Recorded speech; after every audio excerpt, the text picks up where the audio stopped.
Таңғы 5:30-да клиенттермен прям терезе бойынша сөйлесем деп ешқашан ойламаппын. Сапаплас тарихында ондай болмаған. Көп адам мен жұмыс уақыты 9-дан басталады, 9-дан кейін шығады. Руслан деген бір ағамыз TikTok-тан номерімді сұрайды. Номерімді жіберемін. Алматы қаласында бір кереметтей сапада үй салып жатыр екен. Ағамызда таңның берекетін жібермейтін кісі екен. Қазір бір жарты сағаттық сөйлесу барысында осындай бір размерлер алдық, байқасаңыздар. Полностью үлкен үй. Осындай бір кереметтей проектпен салынып жатқан үйлердің бірі. Мақсатымыз не? Сапалы өнім түсіндіру, сапалы өнім жасап беру. Ары қарай кімнен таңдаса да, кімнен алса да клиенттеріміздің таңдауы ең маңызды нәрсе осы. Бірақтан біз қолымыздан келгенше сапалы өнім түсіндіреміз, сапалы өнім жасап береміз. Ал бисмилля деп кірсеміз, бұның дизайнын сызамын. Примерно қалай ойлайсыздар, қанша баға шығады.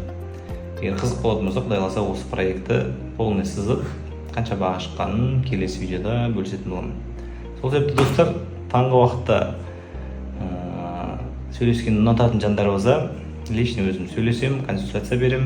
Сол себепті хабарласыңыздар, терезе керек болатын болса. Жалпы таңғы уақытта бір миың тып-тынық, жақсы сөйлесесің ғой.